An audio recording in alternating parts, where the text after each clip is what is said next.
E se eu te dissesse que existe uma filosofia que defende que o egoísmo não é só aceitável, mas é a única virtude moral verdadeira? Que a razão, não a fé ou os sentimentos, deve guiar toda a nossa vida?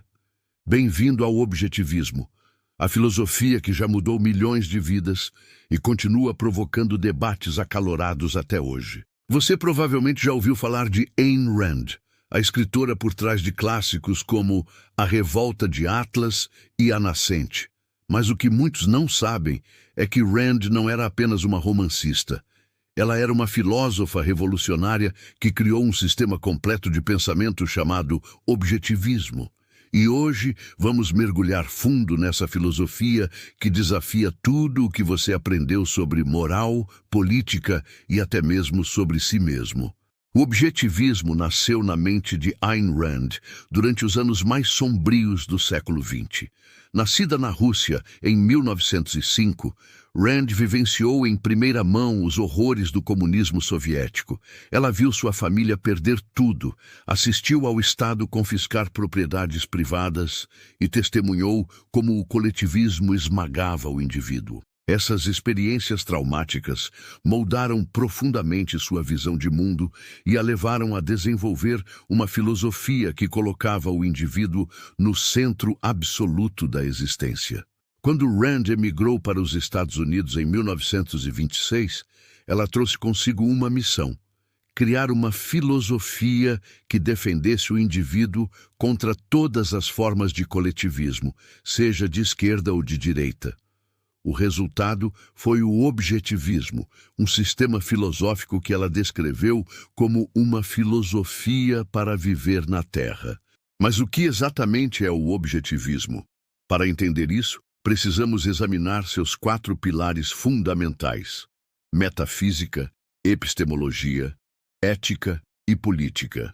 A metafísica objetivista é surpreendentemente simples. A realidade existe independentemente da nossa consciência. Parece óbvio, não é?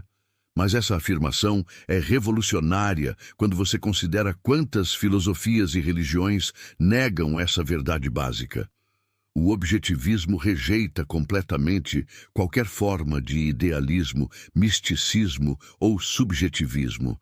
Para Rand, os fatos são fatos. A realidade é objetiva, e nossa tarefa é descobrir e compreender essa realidade, não criar nossa própria versão dela. Isso nos leva ao segundo pilar, a epistemologia.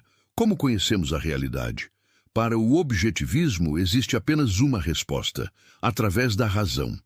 A razão é nossa ferramenta básica de sobrevivência, nossa capacidade de identificar e integrar o material fornecido pelos nossos sentidos. Rand rejeitava tanto o empirismo puro quanto o racionalismo abstrato. Para ela, conhecimento verdadeiro vem da integração racional das evidências sensoriais. Isso significa que o objetivismo é profundamente antimístico. Não há lugar para fé, revelação divina ou intuição especial. Se você não pode provar algo através da razão e da evidência, então simplesmente não é conhecimento válido. Essa posição coloca o objetivismo em conflito direto com praticamente todas as religiões organizadas e muitas correntes filosóficas tradicionais. Mas é na ética que o objetivismo realmente choca. Rand desenvolveu o que ela chamou de ética do egoísmo racional. Agora, antes de você ficar horrorizado, deixe-me explicar o que isso realmente significa. O egoísmo objetivista não é sobre ser cruel, manipulador ou indiferente aos outros. É sobre reconhecer que sua própria vida e felicidade são seus valores supremos e que você tem o direito, na verdade, a obrigação moral, de buscar sua própria realização. Para Rand, altruísmo, a ideia de que devemos sacrificar nossos próprios interesses pelos interesses dos outros, é profundamente imoral. Por quê? Porque destrói a base da moralidade, que é a própria vida do indivíduo. Se você deve viver para os outros, então sua vida não tem valor intrínseco. E se sua vida não tem valor, como pode qualquer outra vida ter valor? Essa não é uma filosofia do cada um por si. O egoísmo racional reconhece que os seres humanos são fundamentalmente compatíveis quando agem racionalmente. Em uma sociedade livre, meus interesses racionais não conflitam com os seus interesses racionais. Pelo contrário, eles se complementam. Quando eu produzo valor e você produz valor, ambos nos beneficiamos através da troca voluntária. Isso nos leva ao quarto pilar, a política. O objetivismo defende o que Rand chamou de capitalismo laissez-faire, um sistema onde o governo protege direitos individuais, mas não interfere na economia. Para objetivistas, os únicos direitos verdadeiros são direitos negativos. O direito de ser deixado em paz, de não ser forçado por outros. Isso inclui direitos à vida, liberdade, propriedade e busca da felicidade. O objetivismo rejeita veementemente qualquer forma de coletivismo político, seja socialismo, fascismo ou até mesmo democracia pura. Qualquer sistema que subordine o indivíduo ao grupo é visto como imoral. O único propósito legítimo do governo é proteger os direitos individuais através da polícia, tribunais e forças armadas. Mas como isso funciona na prática? Vamos considerar alguns exemplos. Um objetivista apoiaria completamente a liberdade de expressão, mesmo para ideias que considera repugnantes, porque reconhece que a liberdade de pensamento é fundamental para a razão. Eles se oporiam a qualquer forma de censura governamental, subsídios empresariais ou programas de bem-estar social. Não por crueldade, mas porque veem essas políticas como violações dos direitos individuais. Um objetivista típico também rejeitaria tanto o conservadorismo religioso quanto o progressismo coletivista. Eles apoiariam direitos LGBTQ+, porque reconhecem que escolhas pessoais consensuais são assunto privado. Mas se oporiam a cotas raciais porque veem identidade de grupo como irrelevante para mérito individual. Mas o objetivismo não é apenas teoria política, é uma filosofia de vida completa. Rand escreveu extensivamente sobre arte, educação, relacionamentos e psicologia. Para ela, o propósito da arte é mostrar o homem como ele poderia ser e deveria ser. Por isso, ela favorecia a arte que celebrava valores heróicos e potencial humano, rejeitando tanto o naturalismo sombrio quanto o abstracionismo sem sentido. Nos relacionamentos, objetivistas valorizam parceiros que compartilham seus valores fundamentais e que são produtivos e autossuficientes. Eles rejeitam tanto a dependência emocional quanto o sacrifício de si mesmo. O amor, para um objetivista, é uma resposta aos valores que você vê na outra pessoa, não um sentimento irracional ou um dever moral. Claro, o objetivismo não está livre de críticas. Muitos filósofos acadêmicos rejeitam as ideias de Rand como simplistas ou extremas. Críticos argumentam que sua ética ignora a importância da comunidade e dos laços sociais. Outros questionam se o capitalismo puro realmente levaria aos resultados utópicos que ela previa. Defensores do objetivismo respondem que essas críticas frequentemente distorcem as posições reais de Rand. Eles argumentam que o egoísmo racional, na verdade, promove melhores relacionamentos e comunidades mais fortes, porque pessoas autossuficientes e confiantes têm mais a oferecer umas às outras. Há também debates internos entre objetivistas sobre como aplicar os princípios de Rand a questões modernas.